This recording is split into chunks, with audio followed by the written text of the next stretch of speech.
today I'm going to talk about travel adventures. So, there are three main topics about this. First one is what is travel for good. Yes, like. So, let's just talk about what does travel for good mean in the first place. So, travel for good generally refers to a type of travel which aims to have positive impact on environment, communities, and the travelers themselves. So here are the main ideas for traveling for good. Just like, so here are the main ideas for traveling for good. First of all, we have volunteerism. Volunteerism means to be a volunteer for social environment, communities, and helping nature, giving money to charity of the place that you travel, and things like this. Although it's good to be volunteer for social works, but it could be also harmful to the place that you travel due to the lack of knowledge or lack of information that you have. Next one, we have cultural respect and learning. Immerse yourself in local places that you go and learning their language, their culture, and respect the thing that they do. Next one, we have personal growth. Traveling with the goal to become a new person, learn new things, and basically just change yourself and being a better person. Next slide, please. So, next one is what are the differences between digital and traditional guides. So first of all, we have real-time updates. Traditional way. So it's when they got printed, it may be outdated. But when we have digital type of updates, it's new by the day, and it's made by reviews, comments, and things like this. Next one, we have internet requirement. So we have traditional type of internet requirement when we do not need network most of the time, and it works offline. But when we are talking about digital ones, it mostly need network, and you couldn't just use it by its unless if you have already downloaded the content. Next one, we have user interaction. Traditional is written by expert, and it might be outdated or old. But when you are using digital ones, it's based on reviews and ratings. Next slide. So next one is about our economy.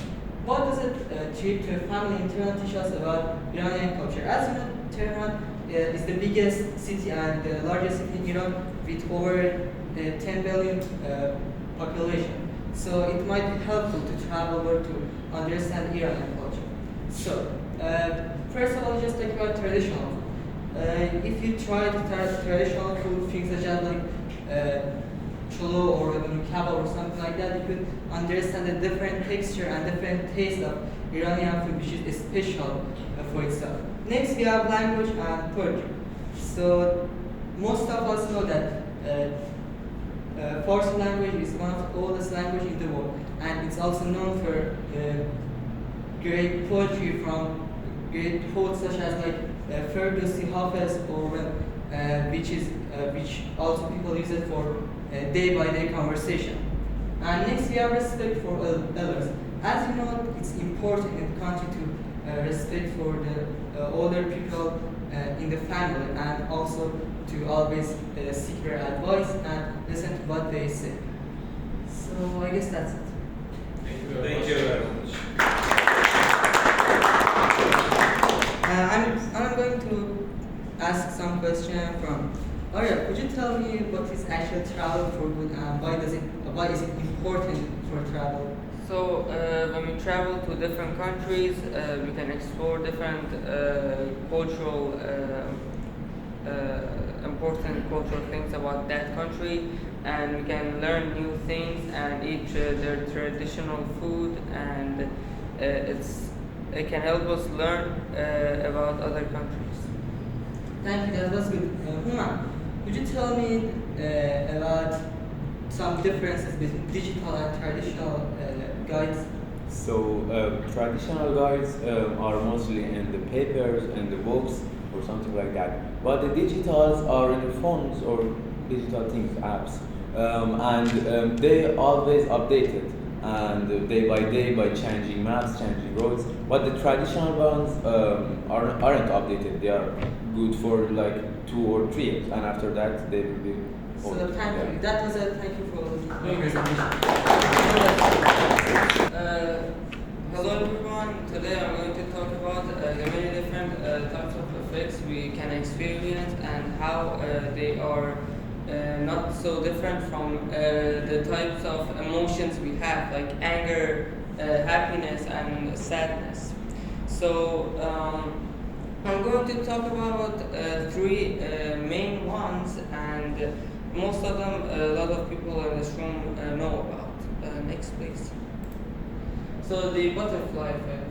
The butterfly effect is a concept of the chaos theory, which it got its name because when a butterfly flaps its wings, it can cause a very like a tornado or different weather thing on the other side of the world.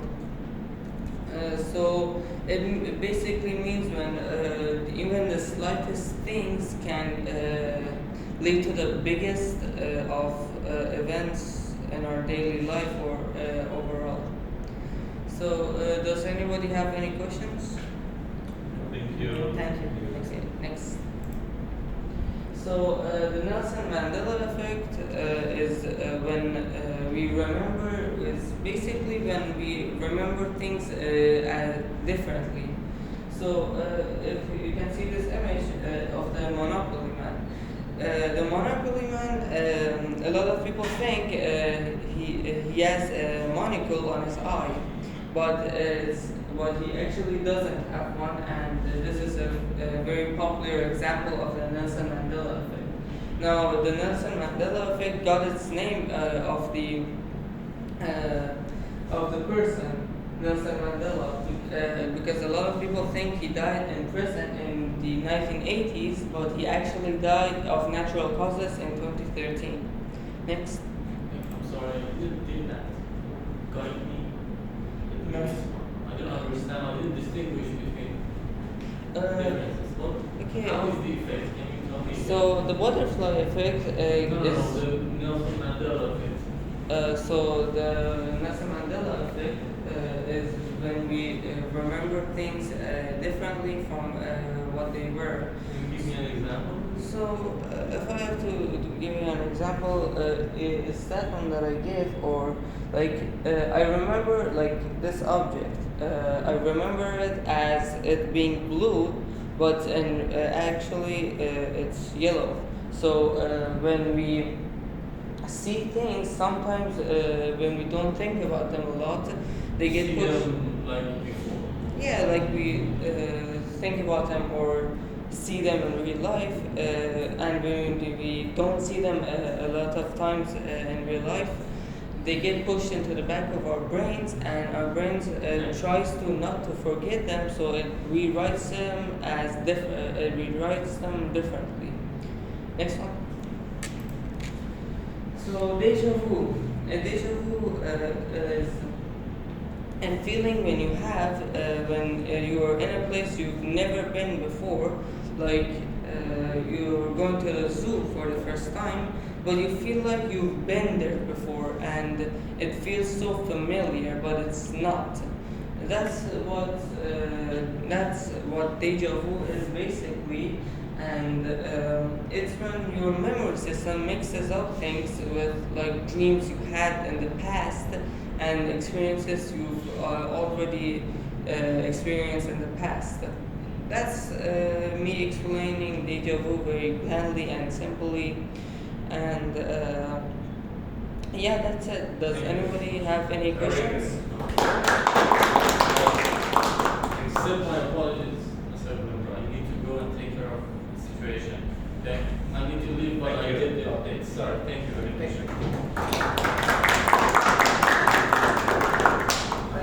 Arya, that was really great. And have you ever, you yourself, have you ever had any experiences on deja vu? Yes, actually, I've experienced deja vu frequently, but a few times in the past before. and I don't remember when it happened, but I can remember it's happening. I think it was, I saw, I went to this place in Kish where it had like artificial snow and it was really cold. It was a really great experience, but I feel like I've been there before, and when I thought about it after we went there, I realized that when I was a kid, I actually a few months after I was born, we went to Yas and it started snowing there. So that's where I remember the snow from. So it was a kind of a mix-up in my memory. Thank you. That was really great. Okay.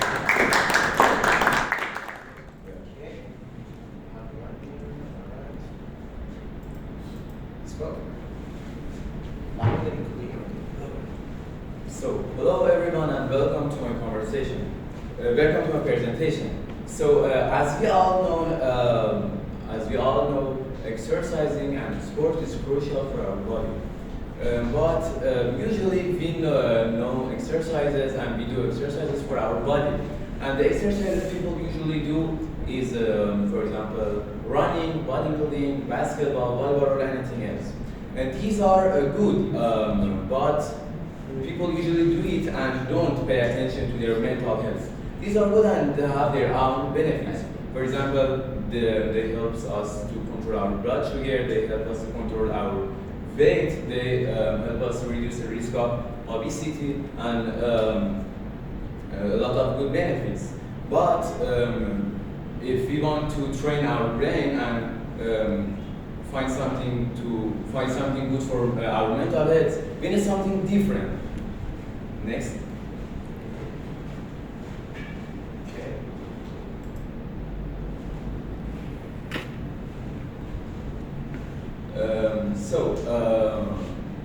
These are the activities for brain, the activities that help our brain growth, and they are helpful for our mental health. There's a lot of activities such as doing a Sudoku, dancing, meditation, or even singing. But here I brought you the three exercises: learning a new language, playing music, and playing chess. So does anybody here doing this except learning a new language? No one? I used to So, do we'll chess. be learning a little bit of Spanish. So that's good. Actually, learning a new language improves focus and attention. It's good, and for example, that's a kind of exercise for our brain.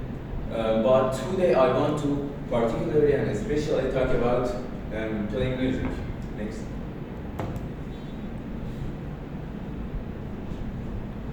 So, and here's the main question: what does exactly brain do? What does exactly music do to our brain? So, generally, it have a positive impact on the mental health. It's helpful for our memory, and it's reduce the stress.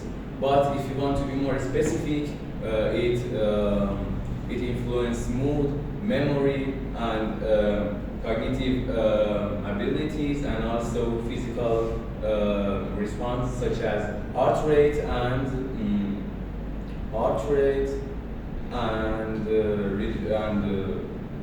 Serotonin, right? yes, and pain perspectives.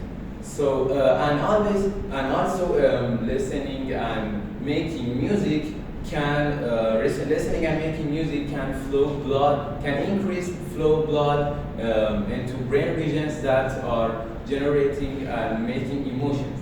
So when I was searching for my presentation, I saw an interesting fact.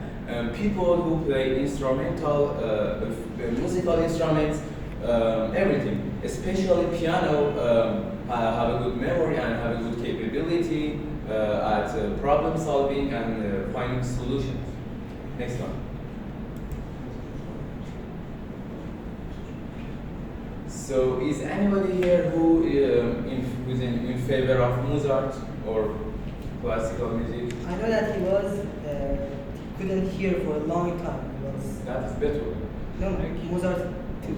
Yeah. Okay, so do you know about Mozart effect? No. Anybody knows? No, sorry, I'm not sure, but So there was a study on a group of college students in 1993, and there was a two group of students before an exam. One group listening to Mozart songs, and the other songs didn't listen. So guess what? After the results come, the group who had listened to Mozart songs had a very better results and had a very better points. So listening to Mozart song can temporarily improve our performance on the certain cognitive tasks, and particularly those involving stopical reasoning. Yes. So the next one.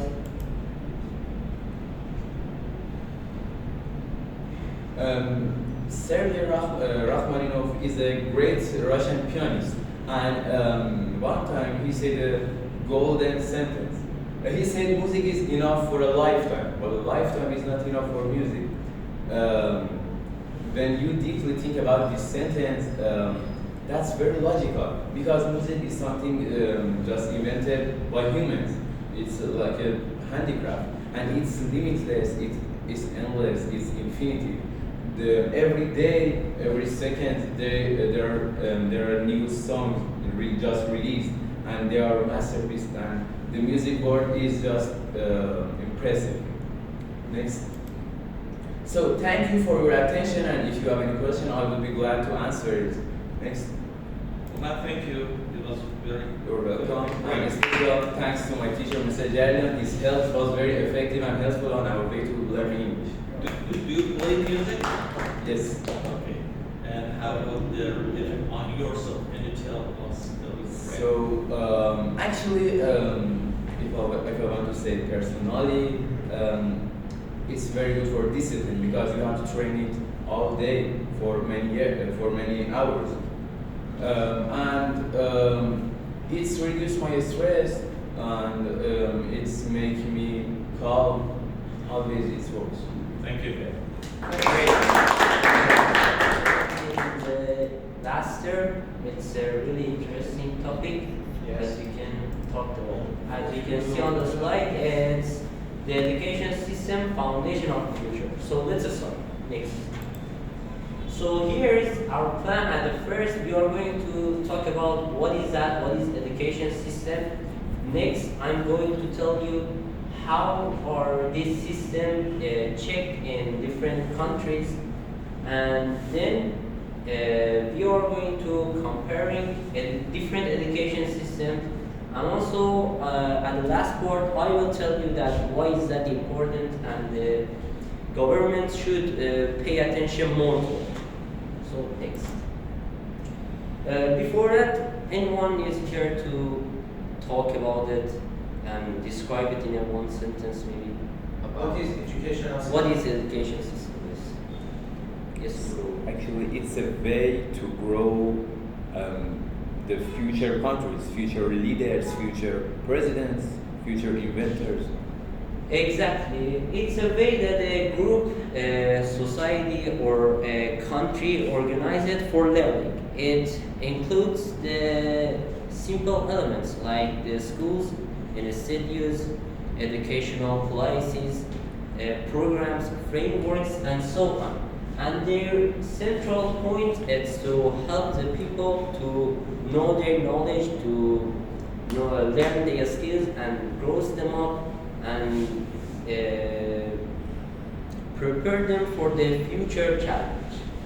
And most systems have the same situation, like primary, secondary, and also high school. Next. So now I am going to tell you how are this count and checked in each countries every year. And the first reason is grades and exams. So students take the standardized tests and exams to calculate their knowledge, their skills. The second one is quality of education. It's about the qualification of the teachers, the school facilities, and also the teaching methods. Teaching method is about kinds of the learning, like e-learning, project-based learning, active learning that the strong system uses. And the last one is early childhood education that it's about the high quality of the preschool programs have a significant impact on children's social development. One moment here. What country does the best job on early childhood educational system? I think in China. China. And Lot of Asian countries such as do you know anything about them? Like what do they do? What is the difference between them and us and Europeans? so they learn things by their families or things by people that are around them and their culture. And what are the subjects they provide? Discipline. Long hours of school and hard exams. Hard A lot exams. of homework For us or for them? for them. For them. For top 3 or 5 countries, I think. Okay, go ahead. So here you can see the list of the top 20 countries with the best educational system in the world. It's according to 2025. At the first sight, you can see that most of them are European countries and some Asian countries. But now we are going to talk about 3 top countries in different continents. So next. And the first is Japan's system. So they well known for discipline, responsibility, and respect. So they focus on it on their preschool and schools, and also they were advanced use of technology and also science. And about their disadvantage, it has the same situation like Iran. I mean, at the first reason you can see high pressure and stress on the students to be success in a university entrance exam. Like Iran, we have a concours exam. And also long study hours, it's about 8 or 9 hours in a day plus Joko classes. They are after school classes are prepare a student for the competitive exams. Next country is Finland. So about their positive aspects, we can point to the 2 central points. At the first, they hired high quality with advanced trained teacher, and also they focus on life skills, and like they don't have any high pressure on the exam and test, and their tests are like their test difficulties minimum. What about their downsides? At the first is declining international rankings. So they don't have that high quality in the recent years, and for this their ranks is decreased.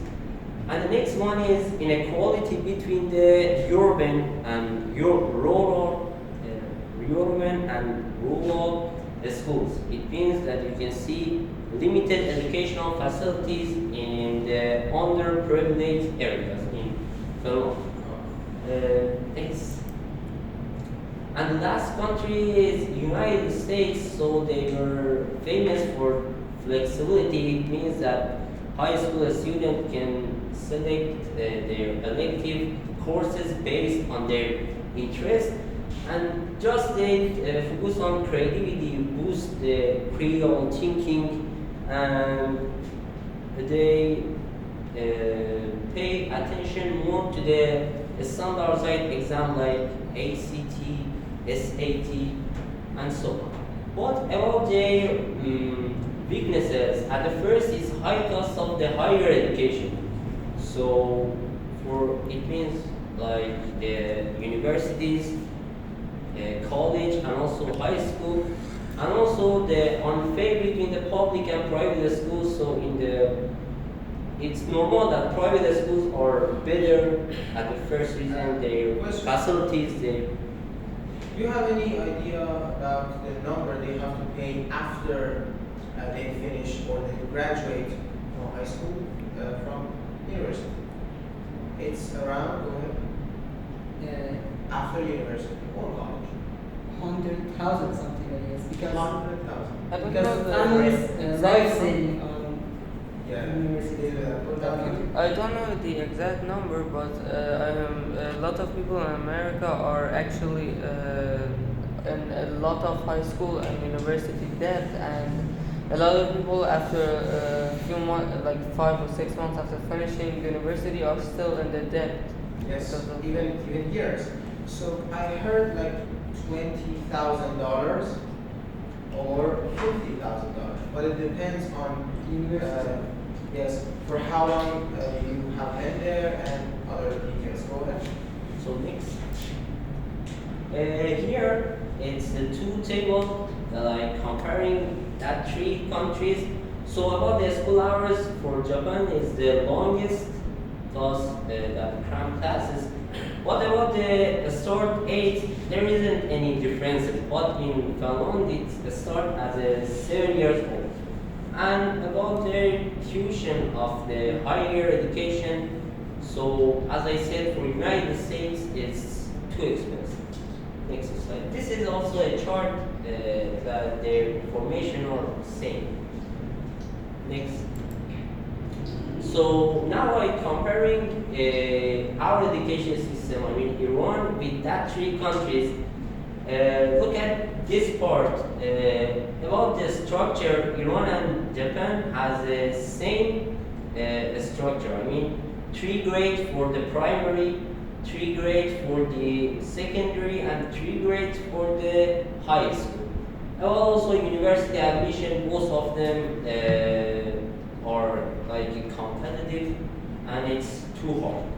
About the quality, now let's see this part.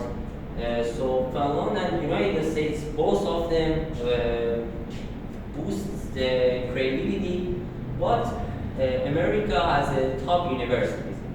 About the accessibility, also these 3 countries, most of the public schools are free, but about the United States, it's expensive. Next. So now, anyone want to tell us that why is that important? Why the government should pay attention more than now to that?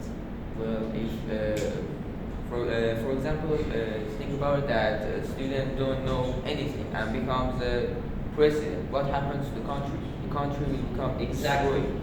It's not for a time, a special time. I mean that most of us think that it's for now. No, it's for the main reason of the every system is for the future, and it shapes the future. And also it's not for special groups of age, like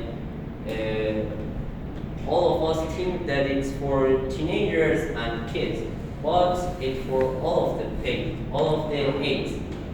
But here it has some reason. At the first is equal access to opportunities. It means that ensuring that everyone without their economic status or background have the same chance to the education. The next one is reducing inequalities. It means that eliminating the unfair differences in the education and promotes with equal representation. And also about the reducing social crisis, it means that you tackling the issues like the crime and employment and justice. Next. So here is the also a table that I compare a strong with a big system, as you can see, the employment rate in a strong system it have to be less, and it's about 5%. But in a big system, it's 4 times, and it's about 20%. And about if I summarize this table, can you explain unemployment? What is it? It's between that thousands of the global education standards that The word unemployment. What is employee and employment and unemployment? anyone's here to explain. Oh, yeah, go. If someone has no job after coming out of the school, it calls unemployment. So employee is someone who works in a place, in a corporate institute. Unemployment is you can say a majority of people or a part in a society that doesn't work, right? And we have a rate for that. Yes. Go ahead, 5 and 20%. Totally, if I have to summarize this table, if we wanna have a stronger economy, if we want to have a safer society and also technological leadership, we have to investment and develop our education. And that's next. So when I was researched, I saw 2 pictures that it's really interesting for me. Look at this, the right picture, it's exactly the Iran system. You can see that the kids are entering the system, but they don't know how it's awful, and this system is going to destroy their intelligence, discipline, and their creativity, and just sacrifice them with a degree. And also the right picture is a speech from Albert Einstein. You know him, that he said, let me read it. Everybody is genius, but if you judge a fish by its ability to climb a tree, it will live its whole life believing that it's stupid. It's a complete thing. Well, today my subject is about superbikes. Does anyone have any opinion about superbikes? The bikes are used for race. That's right, but it has it's more complicated than that. Bikes that are faster than normal bikes and more stronger. That's kind of right. This superbike. Generally, if I want to say, the bikes that are not allowed in Europe. Good one. Fast That bikes. was a great one. Superbikes are types of motorcycles that are high performance and designed for race, agility, and cutting edge engineering. What defines a superbike? There are some features that we should consider about to find out if we can call a bike a superbike or not. The first one is engine. If a bike has 1000 cc or more than 1000 cc, have a V4 engine and makes between 150 to 230 horsepower, that's you can call it a superbike. That was one of the features. The next one is top speed. Most of the people know superbike as because of their top speeds and high speed.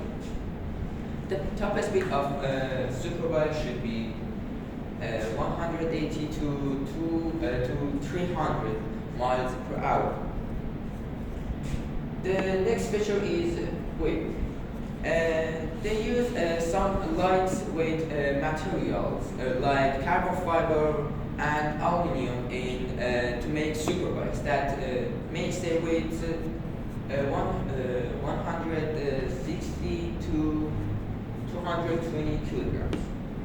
The next feature is the technology that they use in superbikes. They use advanced electronics like launch control, traction control, ABS, or quick shifter, drive right mode, and others.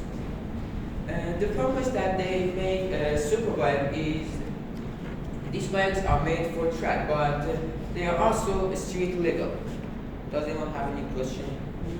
You could use it in a normal day, normal street. Not on Well, the in places. other countries, yes, but Near- yeah. You're on right? Well, now I want to talk about from first to third fastest superbikes in the world. The first one is Kawasaki Ninja H2R. This bike is the fastest bike Not right the now. fastest, I think. Would you have? Some motorcycle. Well, at my new presentation was, but there is another faster, but it's a combination of motorcycle and a car. It has 4 wheels. You can call it a car instead of motorcycle. Car cycle. Well, the Ninja Shore has a supercharged 998cc V4 engine that makes 310 horsepower, and the top speed is 250 miles per hour. And if you want to make it to kilometer, you should multiply it in 1.609, I guess. Thank you. It's something like 400 kilometers per hour. Okay, all right. Thanks. The thing that I love about this motorcycle is that this bike have these winglets at the front of the bike that gives it more downforce when it goes when it reaches to the top speed. Now I want to talk about a little about the engine. Well, this bike has a very great design. Here is the part that Continue. here is the part that the supercharged plates. Here is the part that the supercharge is placed. Yes. Okay, go ahead. Here is the crank. What was it? It's a crack. Crack something. I see. Crankshaft. Crankshaft. All right. Here is the crankshaft. This part is the pistons, and I guess it's right here. The cylinder head. Here is the air exhaust system, and the foil system is right here that brings foil from. The foil tank is here, and the foil system is here that brings foil to the motor that makes. At the front, you can see, but at the front is a way that is a way to the supercharger that intake air, fresh air to the supercharger to make it Faster. yes, give supercharger more fresh air that makes the bike faster. So it's a cooling system, right? Kinda. No, it's not cooling. It's something that brings fresh air to the supercharger. To make it cooler or not cool? Because the supercharger needs air to work better. Oh, so that's the fuel for supercharge, I guess. Yes, that's something like that. Good, got it. Next. The next one. Yes. The second fastest bike is the Ducati Panigale V4R. This bike designs like the MotoGP bikes, if you see. For races. Yes. This bike has a 998cc V4 engine that makes 234 horsepower, and top speed is 270 miles per hour. The design is mixed by carbon fiber. The winglets in the front is a carbon fiber, and a part of the full tank at the top you can see it's also carbon fiber. But other parts are made from titanium and a mix of all. The next one. Oh, this one. The third one is BMW S1000RR. This bike is also, it has lots of model, and you can see that these bikes, sometimes it has model that makes full of carbon fiber, it has model that makes full of titanium, and it has a model that it's mixed of carbon fiber and titanium. This bike has a 999cc inline V4 that makes 205 horsepower and 186 miles per hour. But the top speed is limited. If you do a little change on the engine, it will go beyond that top speed. And the crazy part about this bike is that this bike has a shift cam technology that makes a smoother power delivery. Next one. Around the world there are some racing and championships. The World Superbike. Around it's just a normal race that riders do around the world, like race in the streets. And it's illegal, but they do it. There is another race that we call it MotoGP. It's racing that they use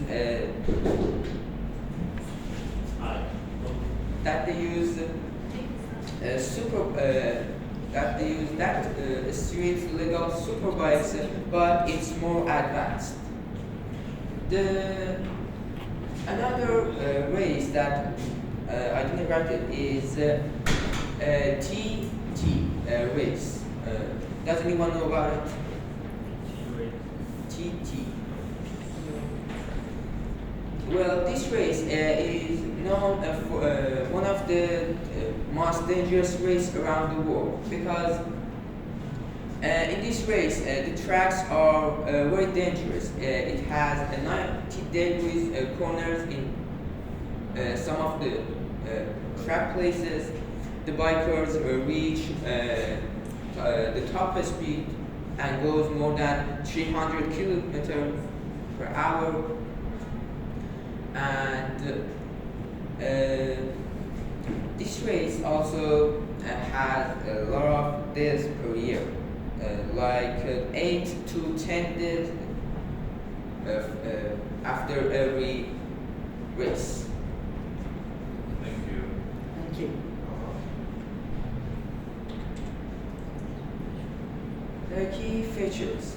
In superbikes, there are some key features like aerodynamics, electronics, and materials. Aerodynamics like winglets that I said that are in front of the superbikes. And they have spoilers for more stability at high speed. Another feature is electronics. Doesn't need to explain more details. Go to the other board. Yeah. That's good. Like after time. Risks and safety. Riding motorcycles have some risks, as we should also do something for safety. Risks are the speed of the superbikes can reach 0 to 60 miles per hour in just 2.5 to 3 seconds, and it's faster than most supercars. It also these bikes aren't for beginners because it requires high skill and the brakes are sensitive. The safety that we should do if you want to ride superbikes is to wear full face helmets, airbags, suits, and reinforced clothes and boots. Clothes. Clothes that they wear for Special suits, right? yes.